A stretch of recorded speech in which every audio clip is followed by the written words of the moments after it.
My name is Anita. I'm 32 years old, and I'm standing in my driveway watching police cars surround my sister Grace's house. Grace is screaming as officers lead two handcuffed men to patrol cars, the same private investigators she hired to destroy my life. 3 months ago, Grace discovered our late father's will left the family business to me.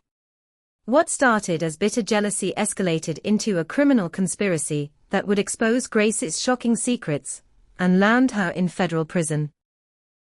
Before I share this unbelievable story of betrayal and justice, I'd love to know where you're watching from today.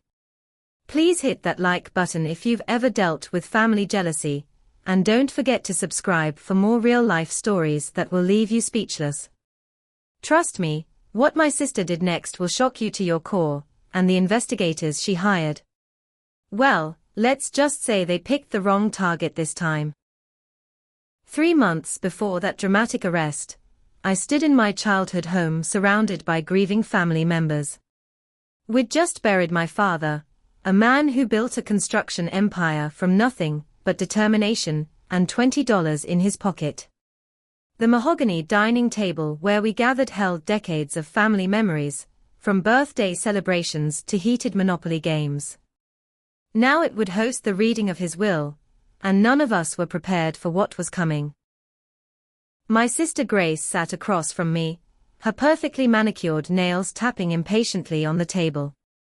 At 36, she still carried herself like the high school prom queen she'd once been, designer clothes and careful makeup even in mourning.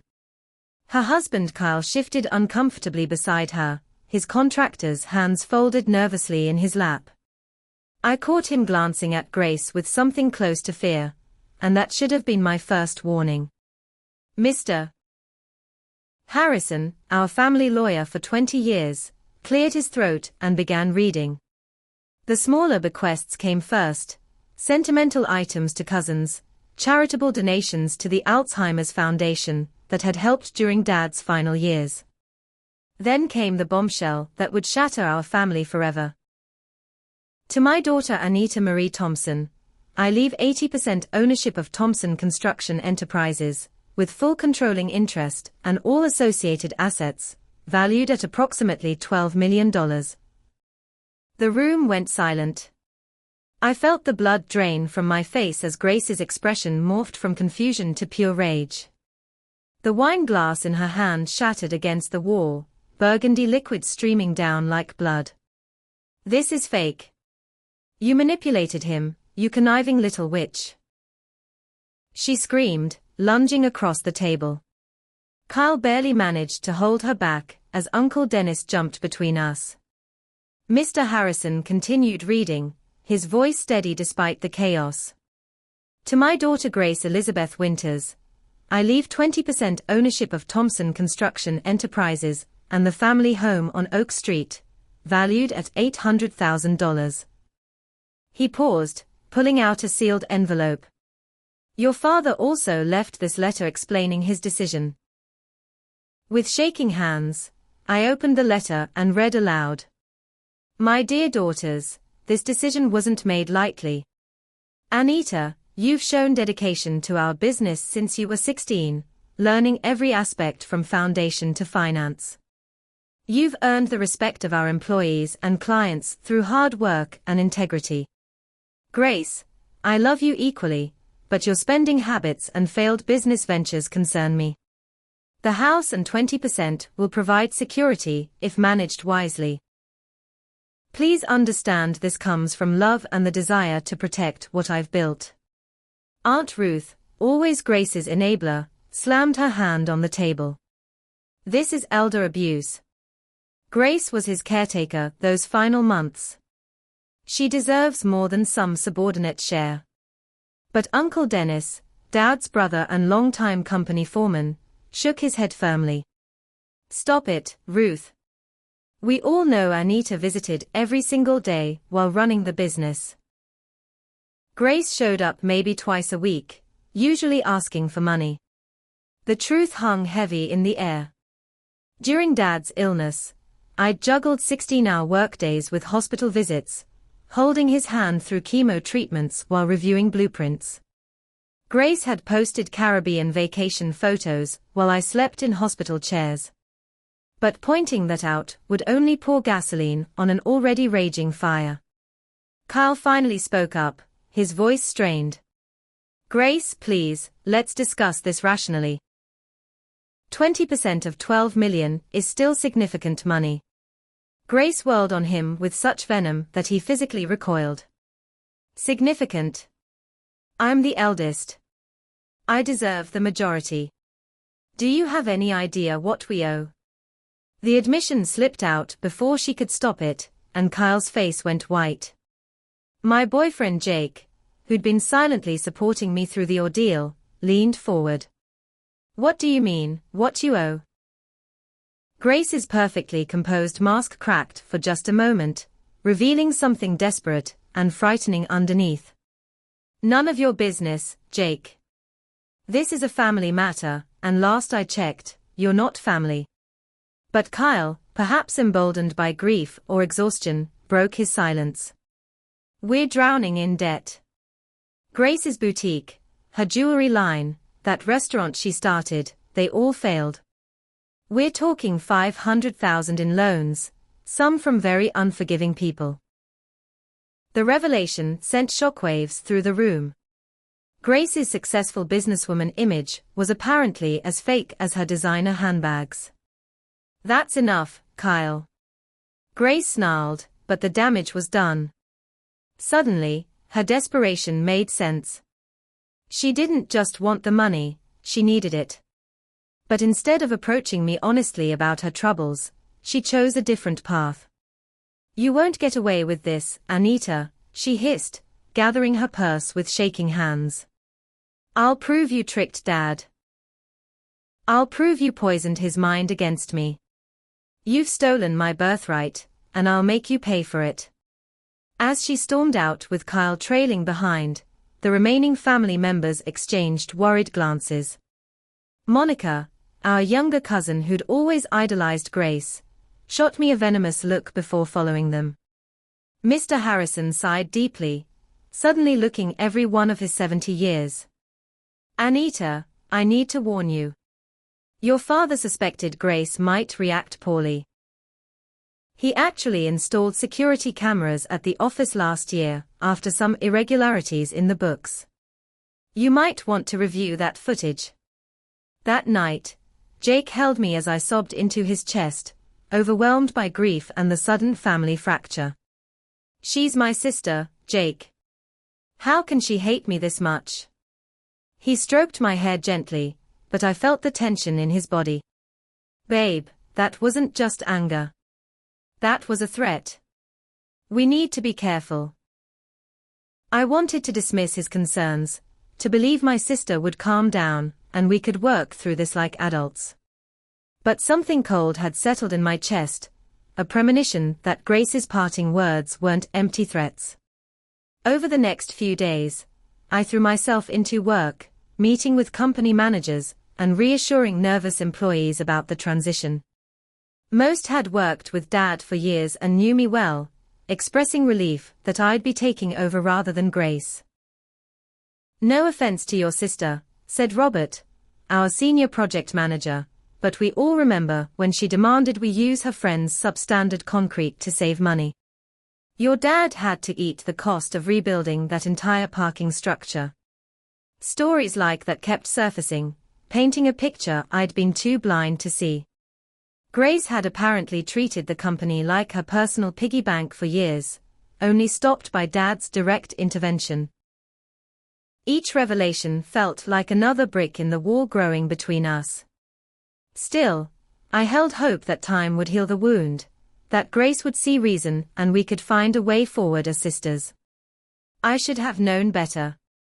Grace had already begun plotting, and her first moves would strike at the very foundation of my life. The inheritance was just the opening shot in what would become an all-out war, with casualties I couldn't yet imagine.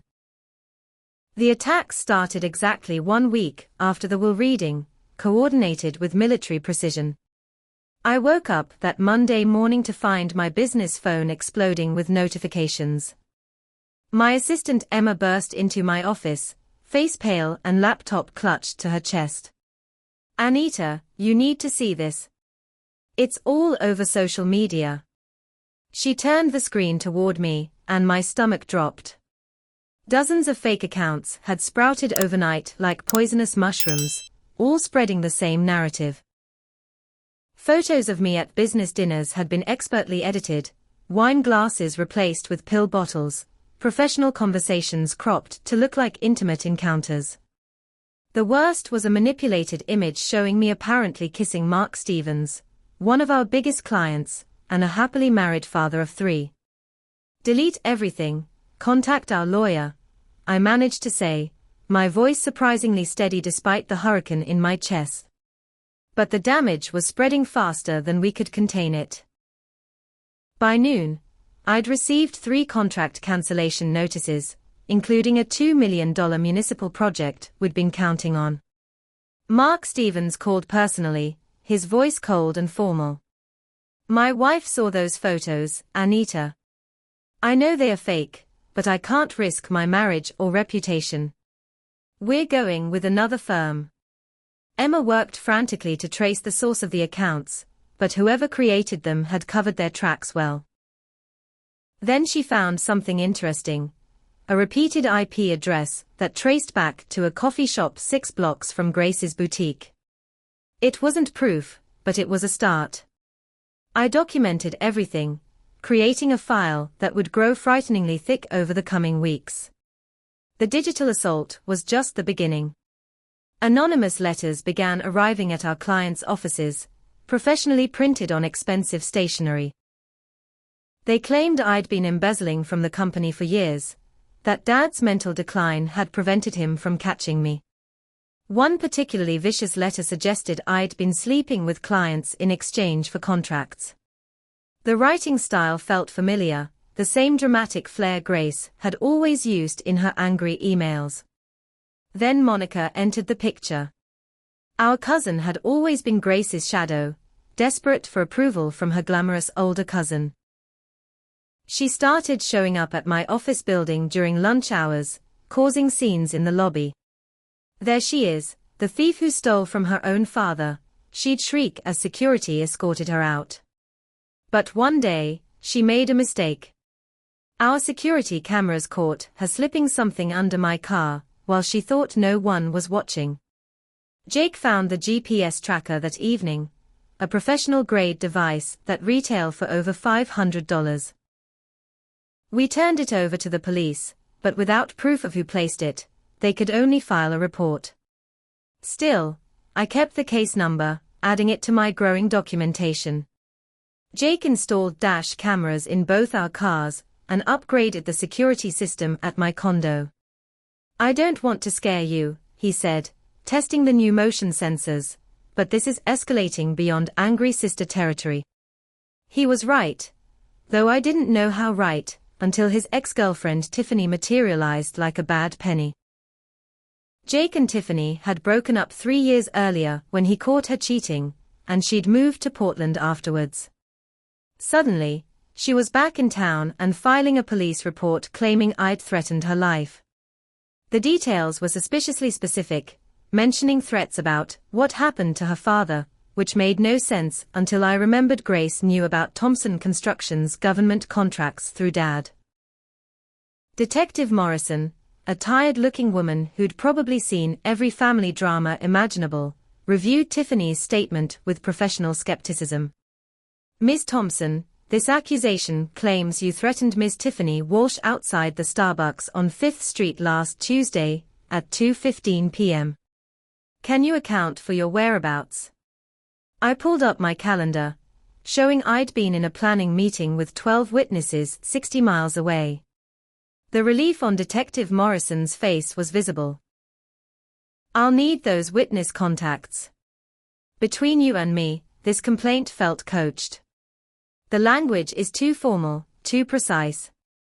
Real threats don't sound like legal documents." My lawyer, Diane Martinez, had been my father's choice for the company's legal matters, and now I understood why. She attacked each false accusation with surgical precision while building our own case. Grace is being careful not to leave direct evidence, she explained during one of our many strategy sessions. But patterns matter in court. Document everything, no matter how small. The small things were adding up fast. Employees reported strange calls asking about my drug problem, which was news to me since I barely drank wine. My neighbor, elderly Mrs. Chen, who'd lived next door for 20 years, mentioned a van with tinted windows parked outside for hours. They pretend to be fixing something, she said, watering her petunias with watchful eyes. But they just sit there watching your house. I wrote down the license plate. The plate led nowhere, registered to a shell company with no real address. But Diane wasn't discouraged. They are making mistakes. Desperate people always do. Her confidence helped, even as the attacks intensified. My professional reputation, built over 16 years of hard work, was crumbling under the onslaught. Whispers followed me at industry events. Clients who'd trusted me for years suddenly questioned every decision. Then came the discovery that made my blood run cold. Diane's investigator found evidence that someone had accessed Dad's medical records from the hospital database after his death. The breach happened during Grace's volunteer shift. She'd maintained her Candy Striper status specifically to have hospital access. The records included detailed information about his medications, treatment schedule, and mental state evaluations. Within days, forged documents surfaced on a conspiracy website claiming I'd been giving Dad the wrong medications to hasten his death. The forgeries were good, but not perfect. They referenced a medication Dad had never taken and misspelled the name of his actual oncologist. But truth didn't matter in the court of public opinion. The rumors spread through our industry like wildfire. Jake's support never wavered, even as the stress began affecting his own life. His employer, a tech startup, suddenly expressed concerns about his judgment. Someone had sent them anonymous emails about his involvement with a suspected murderer. He laughed it off, but I saw the strain in his eyes. "We're going to get through this," he promised, holding me after another sleepless night. "Your sister underestimated us." Emma proved her loyalty repeatedly, turning down bribes and threats with equal firmness. When she reported that someone offered her $20,000 cash to spy on me, I gave her a raise and insisted she take a week off. "I'm not abandoning you," she said firmly. "Your father gave me a chance when no one else would. I don't forget kindness." The smear campaign had been running for 3 weeks when Grace made her biggest move yet. She hired professionals, and not the legal kind. Leech investigation services promised results through aggressive information gathering and reputation management. Their website looked professional, but something about it felt wrong. The stock photos, the vague language about their methods, the lack of verifiable client testimonials. I wouldn't learn until later that Marcus Lynch had been forced to resign from the police force for evidence tampering, or that his partner Tony Russo had warrants in multiple states. At the time, all I knew was that the harassment was about to escalate from character assassination to something far more dangerous. Grace had crossed a line, and there would be no going back. The morning I first noticed my coffee mug wasn't where I'd left it, I dismissed it as exhaustion. Running a $12 million company while defending against character assassination would make anyone forgetful. But when my laptop password stopped working, and my desk drawers showed subtle signs of rearrangement, denial became impossible. Someone had been in my home office, and they'd been careful, but not quite careful enough. Leech Investigation Services had entered the game with a $50,000 retainer from Grace, money she'd somehow scraped together despite her crushing debts. Marcus Lynch, 6 feet of muscle gone slightly soft, carried himself with the swagger of a cop who'd never accepted losing his badge. His partner Tony Russo was smaller, nervous energy radiating from every gesture, the kind of man who smiled while calculating exactly how to hurt you. Their surveillance started obviously, almost insultingly so. A beat-up van with new tinted windows appeared wherever I went, maintaining just enough distance to avoid stalking charges. They wanted me to know I was being watched, wanted fear to make me sloppy. Instead, it made me careful. I varied my routes, used different exits, and started carrying pepper spray that Jake insisted on buying. The break-in happened while I was at a job site 40 miles away, meticulously documented by time-stamped photos with clients. My security system mysteriously failed that day, a technical glitch the company couldn't explain. Nothing valuable disappeared, but the violations were everywhere. Jewelry box rifled through, underwear drawer disturbed, medications counted and replaced. They'd even gone through my trash, looking for something, anything to use against me. Jake discovered the first listening device accidentally, when his phone started making strange interference noises near my bedside lamp. The small electronic bug was professional grade, the kind that transmitted to receivers up to a mile away. We found 6 more throughout my condo, including one in the bathroom that made my skin crawl. The violation felt like assault, knowing strangers had heard every private moment, every vulnerable conversation. "We need to leave these in place," Diane advised when I wanted to rip them all out immediately. "Let them think you don't know. We'll use it against them." So I lived my life performing for an audience of criminals, censoring every word while Jake and I communicated through written notes like spies. The stress was crushing, but it also fueled a cold rage that would serve me well later. My car became their next target. The mechanics found 3 GPS trackers hidden in various locations, but it was the cut brake line that crossed from harassment into attempted murder. Jake had borrowed my car that morning for a simple errand, his own vehicle in the shop. The brakes failed on a steep hill approaching a busy intersection. Only his quick thinking and manual transmission skills prevented a catastrophic collision. He managed to engine brake and use the emergency brake to limp into a parking lot, hands shaking as he called me. The police took it seriously this time. Attempted vehicular homicide was beyond their usual family dispute protocols. But without direct evidence linking the sabotage to Lynch or Grace, they could only document and investigate. The mechanic who'd inspected my car just a week earlier swore the brake lines had been perfect. Someone with knowledge and access had done this, someone who'd been watching long enough to know our routines. Emma became their next target when surveillance and sabotage didn't break me. Tony Russo approached her at her gym, all false friendliness and expensive cologne. 20,000 cash, he offered, sliding an envelope across the juice bar counter. Just a few passwords, maybe some financial records. Your boss is going down anyway. Might as well profit from it. Emma recorded the entire conversation on her phone, pretending to consider while gathering evidence. He knew things, Emma told me later, visibly shaken. Where I live, my mom's medical bills, my student loans. He said they could make problems appear or disappear depending on my cooperation. The threats were carefully worded, dancing on the edge of legality, but the message was clear. Help them or suffer consequences. Lynch and Russo had profiles on everyone in my inner circle. When Brad, our former project coordinator, called me crying, I learned how vicious their tactics had become. Brad had left the company amicably 6 months earlier for a better opportunity, but he still consulted occasionally. They showed up at my house, Anita. My wife is 8 months pregnant.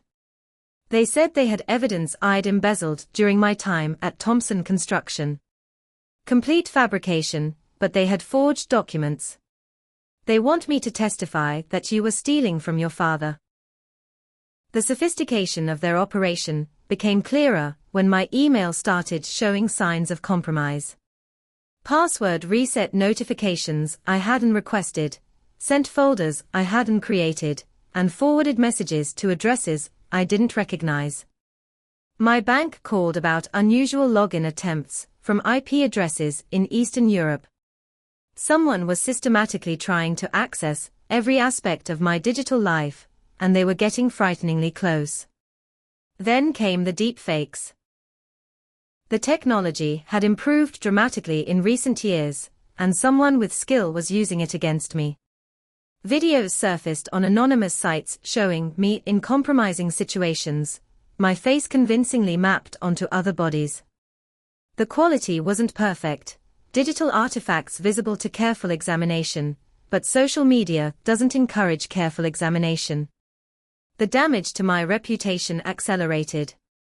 Dr. Patricia Williams, my therapist of 3 years, called with concern in her voice.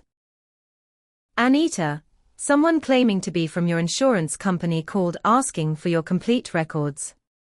They had enough information to sound legitimate, but something felt wrong. I refused, of course, but I wanted you to know.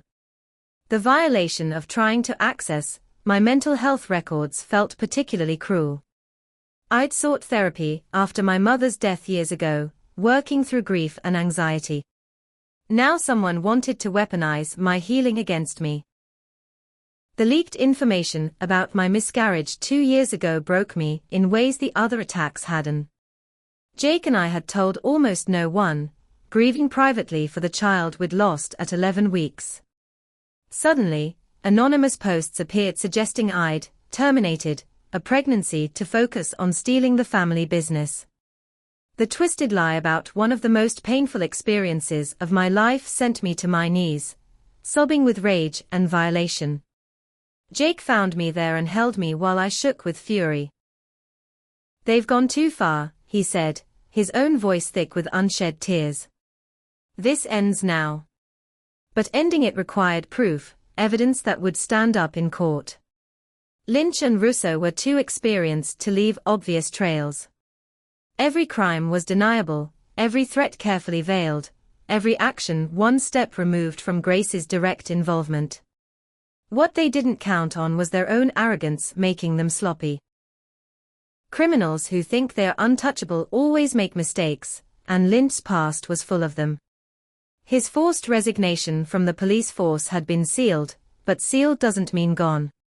Diane's investigator, a former federal agent with helpful connections, started pulling threads that would eventually unravel everything. The text messages between Grace and her hired guns would prove their downfall, but we didn't know that yet.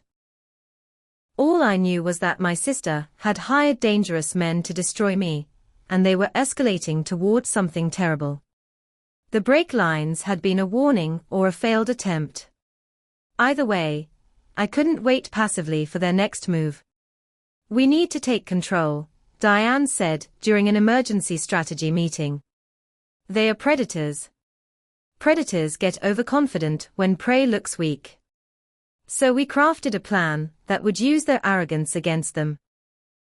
If Grace wanted to destroy me over money, we'd give her exactly what she craved, a chance at millions that existed only in her greedy imagination. The trap was set. Now we just needed them to walk into it." The game changed when Diane Martinez walked into my office with a smile I'd never seen before, sharp and predatory. Behind her stood a woman in a conservative suit who radiated federal authority. "Anita, meet Special Agent Sarah Coleman from the FBI's Cybercrime Unit. She's very interested in what's been happening to you." The relief that flooded through me was overwhelming. Finally, someone with real power was listening. Agent Coleman's handshake was firm, her gaze direct and analytical.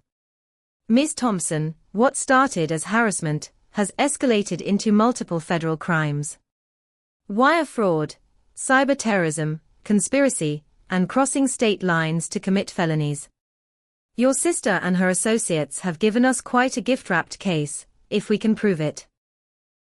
That "if" hung heavy in the air, but for the first time in months, I felt hope. The hidden cameras I'd installed on Diane's advice had captured gold. Crystal clear footage showed Marcus Lynch picking my locks at 3 a.m, Tony Russo placing devices in my car, and both men photographing personal documents in my home office. The facial recognition was perfect, their arrogance making them careless about covering their faces on what they assumed was disabled security. Emma became our star witness when she walked into the FBI office wearing a wire for her second meeting with Russo. "I've been thinking about your offer," she said, playing nervous perfectly. The FBI agents coached her thoroughly, teaching her how to ask questions that would elicit confessions without sounding like entrapment. Russo took the bait completely, his ego making him verbose. "Look, sweetheart, your boss is going down hard," Russo said, leaning back in his chair at the coffee shop they'd chosen. "Grace has evidence that'll bury her. We just need inside confirmation. 20 grand now. Another 30 when Anita's in handcuffs for killing her old man. Easy money."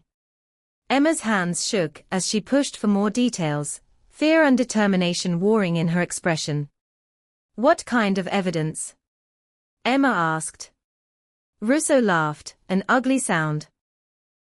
"Let's just say medical records can be very flexible when you know the right people. Amazing what a grieving daughter might discover about suspicious medication changes. Course, we had to create some documentation to fill in the gaps, but juries eat that emotional stuff up. There it was, admission of fabricating evidence, conspiracy to commit fraud, and attempted witness tampering all in one conversation. Brad's courage in coming forward added another nail to their coffin. The threats against his pregnant wife had backfired spectacularly. He'd contacted a lawyer immediately, then reached out to me.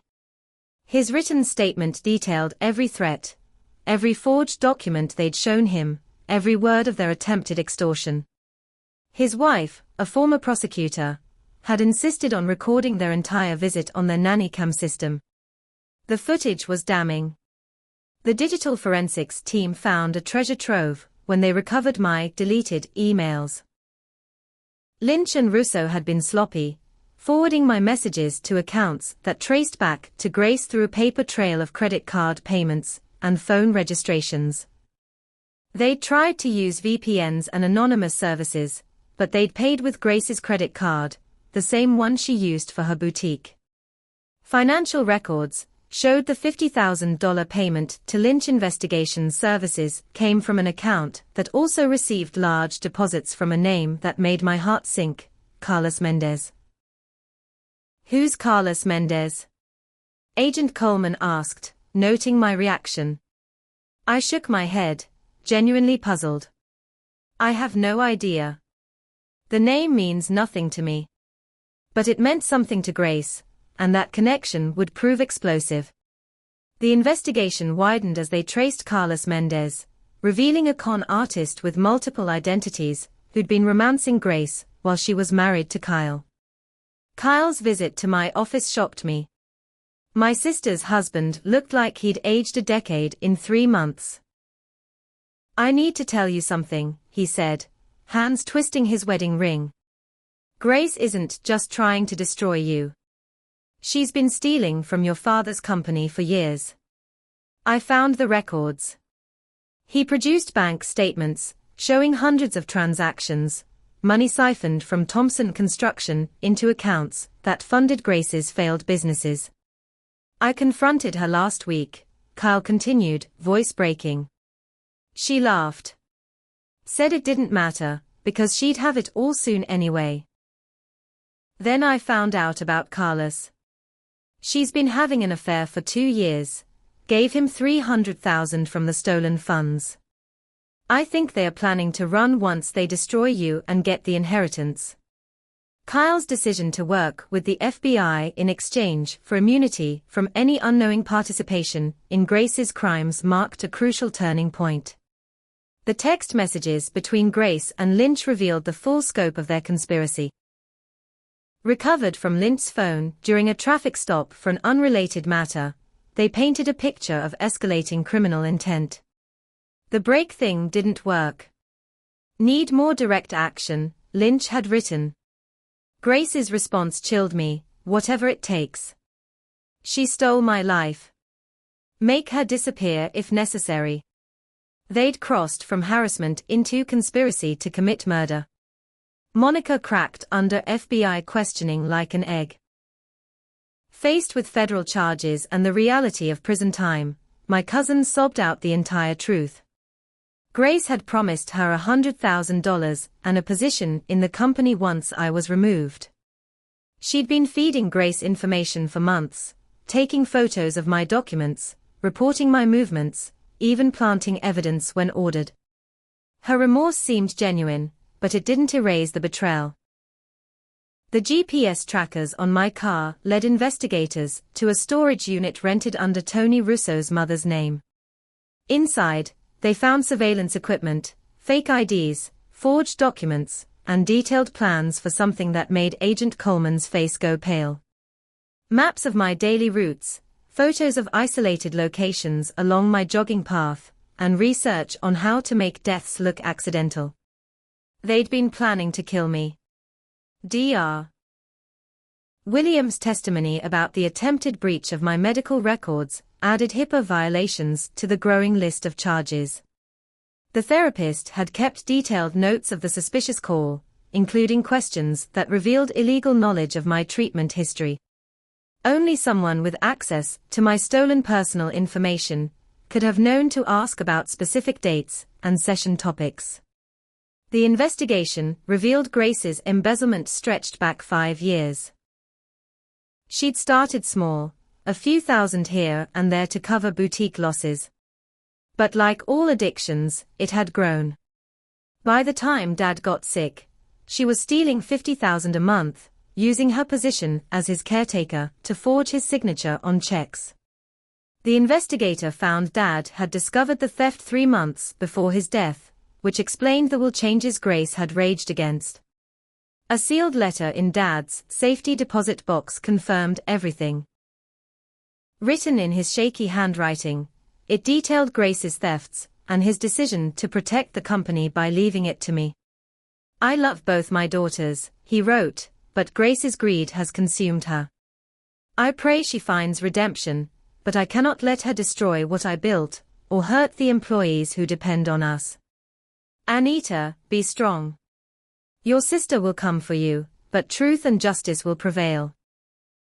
Carlos Mendez, whose real name was Roberto Castellano, was arrested in Miami trying to board a flight to Costa Rica. The professional con man had been playing Grace perfectly, accepting her stolen money while planning his escape. His laptop contained evidence of similar scams across 4 states, lonely women seduced and drained of funds. Grace was just another mark, though she'd been too blind with infatuation to see it. Agent Coleman's team worked with surgical precision, building an airtight case that would devastate Grace's defense. But they needed one more piece: evidence of Grace directly ordering the ultimate crime. We're going to give her exactly what she wants, Coleman explained. An opportunity she won't be able to resist. Are you willing to be bait, Ms. Thompson? The question hung between us, heavy with risk and possibility. Using myself as bait meant real danger, but it also meant ending this nightmare definitively. I thought of Jake's near-death experience with the brakes, of the violence they'd planned along my jogging route, of the years of theft and lies that had poisoned our family. Yes, I said firmly. Let's end this. The trap was elegant in its simplicity. We'd create a scenario so tempting that Grace's greed would override her caution. Secret millions hidden by our father, accessible only through documents in my possession. The kind of fortune that would solve all her problems and fund her fantasy life with Carlos. All she had to do was reach out and take it. And we'd be waiting. The FBI's plan unfolded with the precision of a Swiss watch. Agent Coleman's team created a digital trail, so convincing that even I almost believed the fortune existed. Fake bank statements showing offshore accounts, forged letters from Dad discussing the emergency fund, and carefully placed rumors in the financial community about Thompson Construction's hidden assets. The bait was set with irresistible care. The crucial email came from a spoofed lawyer's address, designed to be intercepted by Lynch's illegal monitoring of my communications. Ms. Thompson, regarding your father's Cayman Islands holdings, we need your signature on the transfer documents. The $12 million in the primary accounts was just the beginning. Please bring the safety deposit box keys your father left you. Time is of the essence as international banking regulations are changing. I played my part perfectly, making worried phone calls on my tapped lines about protecting Dad's legacy and keeping the money safe from Grace. Within hours, Lynch's van was back outside my building, and Tony Russo was spotted at my regular coffee shop. The predators smelled blood in the water, unaware they were swimming toward sharks with badges.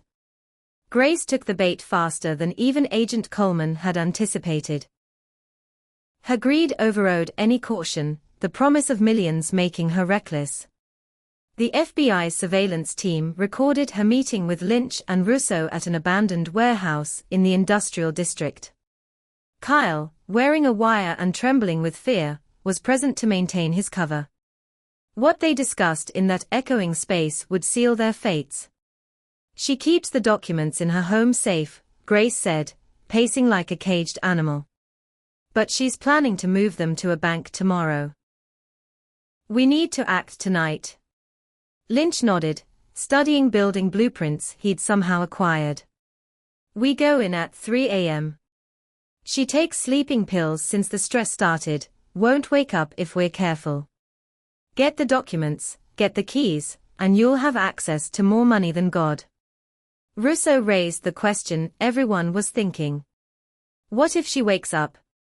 What if she fights? Grace's response, captured in high-definition audio, removed any doubt about her intentions. Then make sure she doesn't talk. We've come too far to stop now. I want what's mine, and I don't care what happens to her. Accidents happen during break-ins all the time. Kyle's intake of breath was audible on the recording, the moment he truly understood who he'd married. Agent Coleman's team positioned themselves throughout my neighborhood like a military operation. FBI agents in unmarked vehicles, SWAT members in a staging area 2 blocks away, and surveillance teams tracking every move. I waited in a safe house across town, watching feeds from cameras inside my own home. The violated feeling of seeing criminals plan my potential murder was indescribable, but it was necessary for justice. Kyle's role was crucial and dangerous. He had to maintain his facade while wearing a wire, knowing one suspicious move could turn Grace's violence toward him. I want to be there, he told Grace at the warehouse. To make sure nothing goes wrong. Grace laughed, a sound devoid of warmth. Getting a spine finally. Fine. You can drive. But if you mess this up, Carlos knows people who can make you disappear too. The mention of Carlos revealed another layer of criminality. Grace's lover wasn't just a con man, he had connections to organized crime that he'd offered to his latest mark. The FBI expanded their investigation, coordinating with other agencies tracking Carlos's network. What started as family drama had spiraled into something worthy of a crime syndicate takedown. As 3 a.m. approached, I sat in the safe house drinking coffee with shaking hands. Jake held me tight, both of us watching the monitors as Lynch and Russo approached my building. They moved like professionals, avoiding cameras they thought were the only ones watching. Lynch's lock-picking skills were impressive, my deadbolt surrendering in under 30 seconds. They entered my home like shadows, unaware that 20 federal agents were watching every move. The safe in my home office was the prize, its contents the fictional keys to a non-existent fortune. Inside, the FBI had placed convincing forgeries and a GPS tracker smaller than a penny. Lynch worked on the safe with practiced efficiency, while Russo stood guard. Grace waited in the car with Kyle, greed and impatience radiating from her posture even on the grainy surveillance footage. "Got it," Lynch whispered into his earpiece. "Documents confirmed. Banking information, passwords, the whole package." Grace's response was gleeful. "Bring it to the secondary location. We'll access the accounts immediately." The secondary location was another warehouse where Grace had set up laptops and encrypted connections, ready to drain the fictional millions the moment she had access. The FBI let them leave my house, tracking their movement through multiple means. The plan required catching them with evidence in hand, conspiracy proven beyond doubt. Agent Coleman's voice was calm in my earpiece. "They are moving to Phase 2. All units prepare for takedown at the secondary location." The net was closing, but my heart pounded with fear that something could still go wrong. At the warehouse, Grace's celebration was premature but enthusiastic. She grabbed the documents from Lynch, scanning them with fevered eyes. 23 million, she breathed. That bastard hid 23 million while crying poverty about my loans. Her fingers flew over the laptop keyboard, entering the false account numbers and passwords we'd provided. Each keystroke was another federal crime, wire fraud attempting to cross international borders. Kyle played his final part perfectly. "Grace, I don't feel good about this. Maybe we should reconsider." Her response was vicious and telling. "Shut up, Kyle. You're pathetic. Once this money transfers, I'm done with you anyway. Carlos and I are starting fresh in South America. You can keep the house I'm leaving you with." The admission of planned abandonment added another dimension to her crimes. When the fake banking site requested additional verification, Grace turned to Lynch and Russo. "We need Phase 3. Go back and get Anita. She'll have the secondary passwords. Make her talk." The two men exchanged glances, and Lynch voiced what they were thinking. That wasn't part of the deal. Kidnapping is a whole different level. Grace's mask finally slipped completely. "I'll double your fee. Triple it. Just get her here." That was the moment Agent Coleman had been waiting for. Conspiracy to commit kidnapping, recorded in high definition with multiple witnesses. The SWAT team moved like a tide of justice, surrounding the warehouse with practiced precision. "FBI. Everyone on the ground now." The commands echoed through the space as doors burst open, and heavily armed agents flooded in. Lynch went for his weapon, a decision that lasted exactly 2 seconds, before he found himself face down with a knee in his back. Russo threw his hands up immediately, self-preservation overriding loyalty. Kyle dropped to the ground as instructed, playing his role to the end. But Grace fought with the fury of a cornered animal, screaming about frame-ups and entrapment even as the handcuffs clicked around her wrists. "You can't do this," she shrieked. "That money is mine. She stole everything from me. This is my birthright." Agent Coleman read her rights with professional calm, while Grace continued ranting. The evidence bags filled quickly, laptops, documents, weapons, and burner phones containing even more incriminating messages. Every word Grace screamed added to the prosecution's case. Outside, marked FBI vehicles surrounded the building like a statement of justice. Grace was led out in handcuffs, her perfect appearance finally matching her ugly interior. She spotted me standing by an FBI sedan, Agent Coleman having allowed me to witness the arrest. The look of pure hatred she gave me was chilling, but it no longer had power. She was finished, and we both knew it. Lynch and Russo were loaded into separate vehicles, their criminal partnership ended by federal prosecution. Lynch maintained his tough guy silence, but Russo was already trying to make a deal, offering information about other crimes in exchange for leniency. The FBI would sort through their offers, building cases that would ripple through the criminal underground they'd inhabited. Kyle approached me after giving his statement, looking broken but relieved. "I'm sorry, Anita. I should have stopped her years ago. I just loved her too much to see what she'd become." I surprised myself by hugging him. "You did the right thing when it mattered. That took courage." He nodded, tears flowing freely. "I'm filing for divorce tomorrow. The kids deserve better than what she became." As dawn broke over the warehouse district, the magnitude of what had happened settled over me. My sister, the girl who'd taught me to ride a bike and shared midnight secrets, was going to federal prison. The family we'd once been was truly dead, killed by greed and hatred I still didn't fully understand. But I was alive, my business was safe, and justice had prevailed. Sometimes that has to be enough. The federal courthouse downtown became my second home over the following months, as the full scope of Grace's crimes unraveled like a poisonous tapestry. Each revelation cut deeper than the last, showing a pattern of deception that stretched back years before Dad's death. The woman I'd called sister was a stranger wearing familiar skin. Grace's arrest at her home provided the most dramatic footage for the news cycle. She'd returned there after the warehouse raid, somehow believing she could pack and flee. The FBI was already waiting. As they led her out in handcuffs, she screamed loud enough for the entire neighborhood to hear. "This is a mistake. I'm being framed. Anita did this. She's the criminal."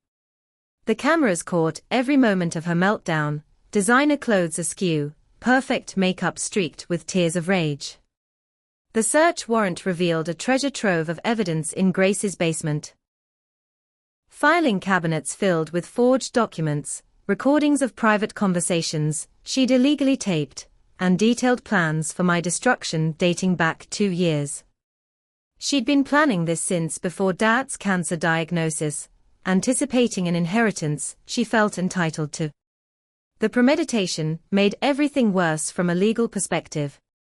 Financial forensics uncovered the true extent of her embezzlement. $500,000 was just the beginning. Over 5 years, Grace had stolen nearly $2 million from Thompson Construction through elaborate schemes. She'd created phantom vendors, submitted fake invoices, and even sold company equipment then reported it stolen. Each crime meticulously documented in her own handwriting, hidden in those basement filing cabinets. The trial became a sensation in local media. Grace appeared in court looking haggard, her expensive attorneys unable to hide the mountain of evidence against her. Lynch and Russo had both flipped, testifying against her in exchange for reduced sentences. Their testimony painted a picture of a woman consumed by entitlement and rage, willing to destroy anyone who stood between her and money she considered rightfully hers. Carlos Mendez, or Roberto Castellano as the court knew him, provided the most damaging testimony. Arrested in Miami and facing his own charges, he decided cooperation was his best option. "She came to me," he testified, his accent thicker under stress. "Said she knew ways to get money from her family's company. I thought she meant legal ways at first. When I learned the truth, I was already in too deep." His testimony revealed Grace had been planning my murder for insurance money she thought she'd inherit. The prosecutor, a sharp woman named Jennifer Park, systematically destroyed Grace's defense. Each lie Grace told was countered with evidence. When Grace claimed I'd manipulated our father, Park produced years of emails showing Dad's growing frustration with Grace's thefts. When Grace insisted the investigators acted alone, Park played recordings of her explicit instructions. The jury's faces showed their disgust as Grace's web of deception collapsed. Then came the revelation that shattered my last illusions about my sister. Among the evidence was a letter Grace had written but never sent, dated 10 years earlier. In it, She detailed her systematic sabotage of my life. She'd called my college admissions office impersonating me, withdrawing applications to prestigious schools. She'd sent messages to my high school boyfriend claiming I was cheating, ending a relationship I'd mourned for years. Every major disappointment in my young adult life had her fingerprints on it. Why? I asked Kyle when he visited during a trial recess. He looked exhausted, but clearer than I'd seen him in years. Jealousy, plain and simple. Your dad loved you both, but you reminded him of your mother. Grace couldn't stand that. She needed to be the only one who mattered, and when she couldn't achieve that through merit, she tried to destroy the competition. The amateur psychology hurt, because it rang true. More victims emerged as the trial progressed. Grace's employees at her failed boutique testified about wage theft and manipulation. A former friend revealed Grace had stolen her identity to open credit cards, ruining her credit for years. The pattern was consistent. Grace took what she wanted and destroyed anyone who challenged her. The prosecutor argued this wasn't mental illness, but pure malicious greed, and the evidence supported that conclusion. Dad's sealed letter was read in court, his words from beyond the grave providing context the jury needed. He'd discovered Grace's thefts 3 years before his death, but hoped she'd change. When she didn't, he'd quietly changed his will and installed security measures. I failed Grace by enabling her for too long, he'd written. I won't fail my company, or Anita, by letting that continue after I'm gone. Even facing death, he'd tried to protect me. The verdict came on a Tuesday afternoon, after just 4 hours of deliberation. Guilty on all counts. Conspiracy, wire fraud, attempted kidnapping, attempted murder, embezzlement, and numerous other charges. Grace stood stoic as each guilty verdict was read, but her hands shook, betraying her fear. The girl who'd once braided my hair for school was going to federal prison, and part of me mourned the sister I'd thought I had. Sentencing day brought a packed courtroom. Victims testified about the impact of Grace's crimes. I spoke last, looking directly at my sister as I described the violation, the fear, and the grief of losing my family to her greed. I would have shared everything with you, I told her. All you had to do was ask. Instead, you chose hatred and crime. I forgive you, Grace, but forgiveness doesn't mean escaping consequences.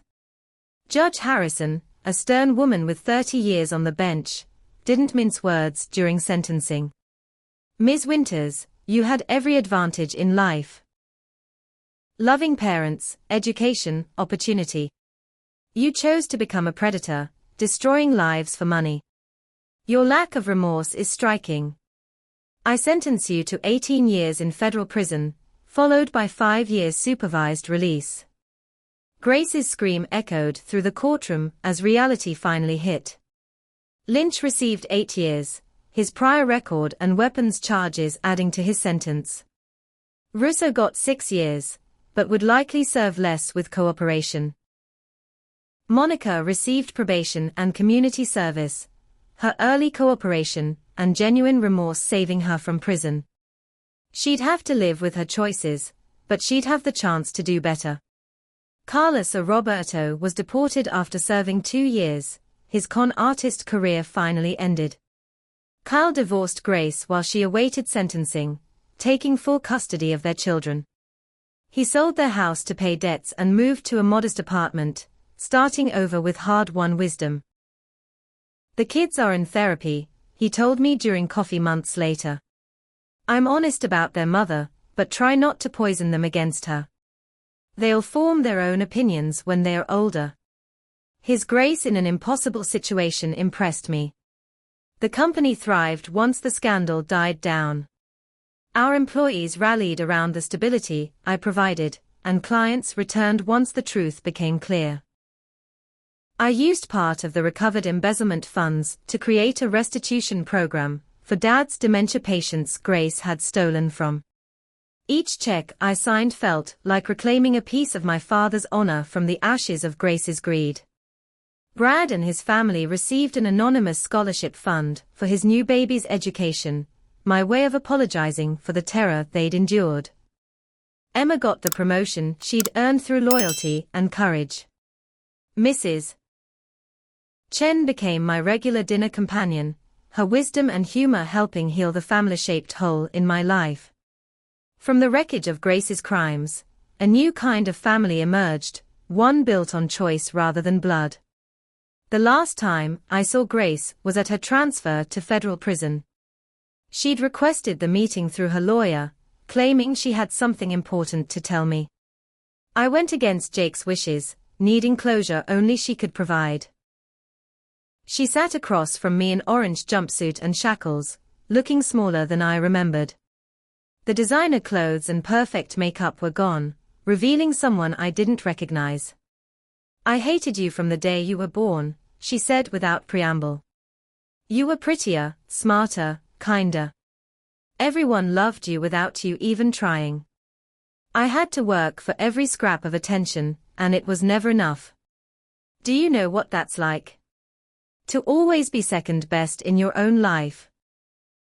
Her honesty was brutal, but somehow cleansing. This was the truth I'd never gotten before. "I'm sorry you felt that way," I replied carefully.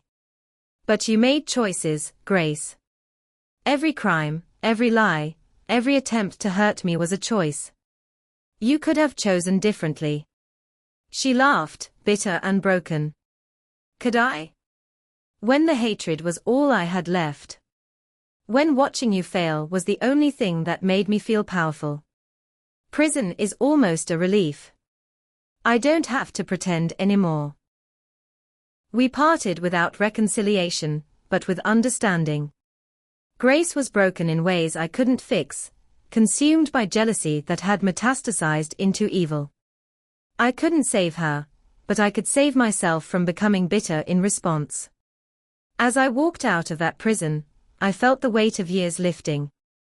My sister was gone, but I was free. 6 months after Grace's sentencing, I sat in Dr. Williams' office for what would be our final regular session. The woman who'd guided me through the darkest period of my life smiled warmly as I described my progress. "I still have nightmares sometimes," I admitted, "but they don't control my days anymore. I can think about Grace without the anger consuming me.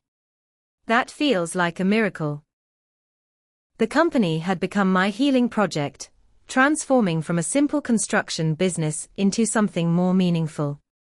I'd established the Thompson Foundation, using profits to fund programs for dementia patients and their families. Every check we wrote felt like redemption for what Grace had stolen. Dad would have been proud of how we'd turned pain into purpose.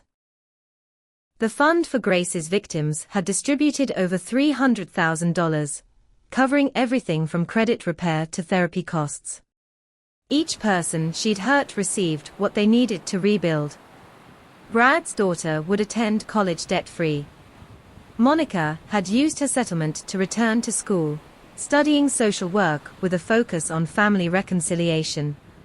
Even in her destruction, Grace had inadvertently created opportunities for others to grow. Jake proposed on a quiet Sunday morning, nothing fancy or elaborate, just the two of us having coffee on my balcony. "I've seen you at your worst and your best," he said, holding out his grandmother's ring. "I've watched you face down criminals and choose forgiveness over revenge.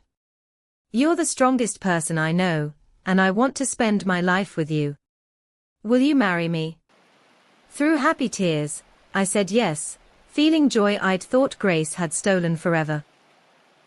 We married in a small ceremony at the Botanical Gardens, surrounded by the chosen family we'd built. Emma served as my maid of honor, Kyle attended with his children, and Mrs. Chen walked me down the aisle in place of the father I missed terribly. Uncle Dennis officiated, his words about resilience and redemption moving everyone to tears. The absence of Grace and our extended family who'd chosen sides ached, but the presence of those who'd stood by me healed. Monica's journey toward redemption touched me deeply. She attended therapy religiously, working through the issues that had made her vulnerable to Grace's manipulation. "I wanted to be her so badly," she told me during one of our coffee meetings. She seemed so confident, so sure of her place in the world.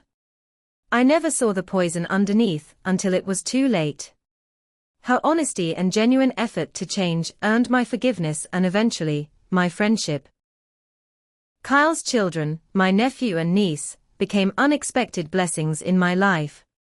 At 10 and 12, they were old enough to understand their mother's crimes, but young enough to heal. I became their safe harbor, offering stability and love without trying to replace Grace.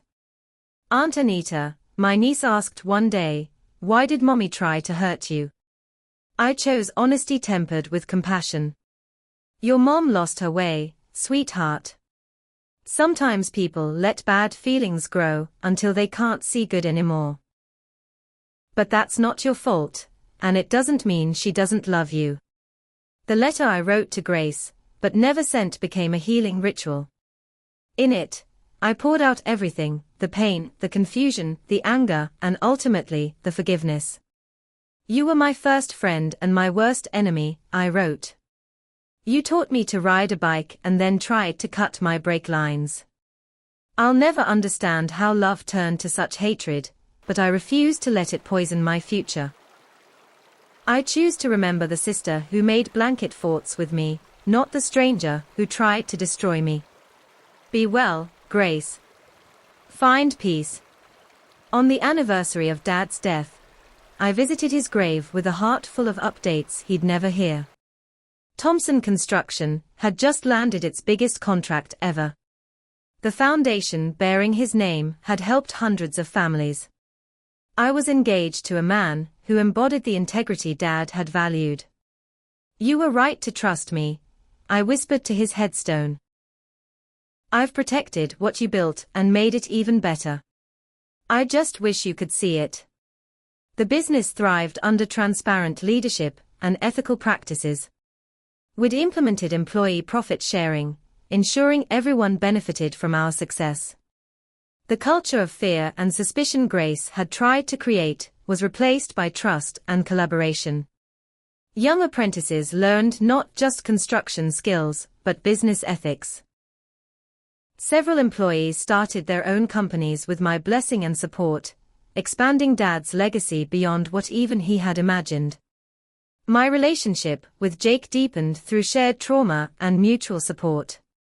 He'd stood by me when running would have been easier, faced danger because of my family drama, and never once suggested I should handle Grace differently.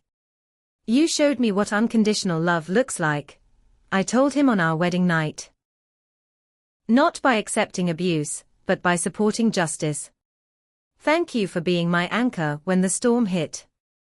Mrs. Chen became the grandmother figure I'd never had, sharing wisdom earned through her own difficult life. "Family is action, not blood," she told me while teaching me to make dumplings. "Your sister shared your blood, but not your values. The people here, choosing to love you, fighting beside you, that's real family." Her words helped reframe my loss as an exchange, trading toxic bonds for chosen connections. The FBI stayed in touch, occasionally consulting about similar cases. Agent Coleman and I developed an unexpected friendship, bonding over coffee and discussions about justice versus revenge. "You could have retaliated," she noted during one meeting. "With your resources, you could have made Grace's life miserable before we caught her. Why didn't you?"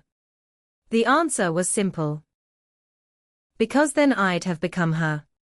The best revenge was refusing to let her turn me into someone Dad wouldn't recognize.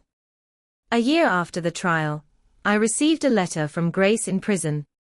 Her handwriting looked different, smaller and more careful. "I've had time to think," she wrote. "To see past my hatred. I'm in therapy here, real therapy for the first time. I'm starting to understand what I did and why. I don't expect forgiveness or contact. I just wanted you to know I'm finally facing myself. Take care of Kyle and the kids. Be happy. You deserve it. I kept the letter but didn't respond. Some bridges, once burned, shouldn't be rebuilt. The company expanded into green building technologies, something Dad had dreamed about but never pursued. Every sustainable home we built felt like a conversation with him, showing how his vision could evolve. We partnered with Habitat for Humanity, providing expertise and materials for families in need. Success meant nothing if it wasn't shared, a lesson Grace never learned, but I embraced fully. On quiet evenings, Jake and I would sit on our deck, watching the sunset and marveling at our journey. From that horrible morning watching Grace's arrest to this peaceful life seemed impossible, yet here we were. Do you ever regret how it ended? He asked once. I considered carefully before answering. I regret that Grace chose crime over family. I regret the pain she caused innocent people. But I don't regret standing up to her. Sometimes the most loving thing you can do is refuse to enable someone's destruction. The truth about family is that it's both more and less than blood. Grace shared my DNA, but not my values, my history, but not my heart. The family I built through choice, struggle, and shared values proved stronger than any genetic bond. They stood with me against a blood relative's assault, protecting and supporting without obligation. That chosen family, not the accident of shared parents, defined my life going forward. As I finished this story, preparing to share it with you, I realized its universal truth. We all face betrayal, whether from family, friends, or colleagues. The test isn't whether we're betrayed, but how we respond. Do we let it poison us, becoming versions of those who hurt us? Or do we choose justice over revenge, healing over hatred, building over burning? I chose to build, and in doing so, discovered that Grace's attempts to destroy me only revealed my true strength. To those facing similar betrayal, know this: protecting yourself from toxic family isn't betrayal, it's survival. Blood doesn't grant anyone the right to abuse you. True strength isn't seeking revenge, but building something beautiful from the ashes of what they tried to burn. The family you choose can be stronger than the one you're born into. And sometimes, the greatest victory is simply refusing to become like those who tried to break you. Looking back, I see Grace's hatred as a twisted gift. It forced me to find my own strength, to build my chosen family, to appreciate loyal friends, and to value integrity over easy money. Without her attacks, I might never have discovered how many people truly cared about me or how strong I could be under pressure. She meant to destroy me, but instead forged me into someone unbreakable. That's the ultimate irony, and perhaps the only revenge worth having. Life continues to move forward, bringing new challenges and joys. Jake and I are expecting our first child, a daughter we'll raise with the values Dad taught me. She'll know about Grace eventually, an age-appropriate cautionary tale about letting jealousy consume you. But more importantly, she'll know about chosen family, about standing up to bullies even when they share your name, and about building something positive from negative experiences. She'll be surrounded by love, the real kind that protects and nurtures rather than destroys. My story with Grace is over, but my life continues to unfold in beautiful ways she never imagined. Every success, every moment of happiness, every person helped through the foundation, is a testament to choosing light over darkness. Grace sits in prison consumed by the hatred that led her there, while I live in freedom built on forgiveness and forward motion. That's not revenge, it's simply the natural consequence of our different choices. And in the end, that's what family really means: the people who choose to build you up rather than tear you down, regardless of blood or law or obligation. Thank you for joining me on this difficult journey. Have you faced betrayal from someone you trusted? How did you find the strength to move forward without becoming bitter? I'd love to hear your stories in the comments below. If this resonated with you, please hit that like button and share it with someone who might need to hear that they're not alone in facing family betrayal. Subscribe to hear more stories of overcoming adversity and finding strength in unexpected places. Remember, you have the power to choose your own family and write your own ending. Until next time, stay strong and choose wisely.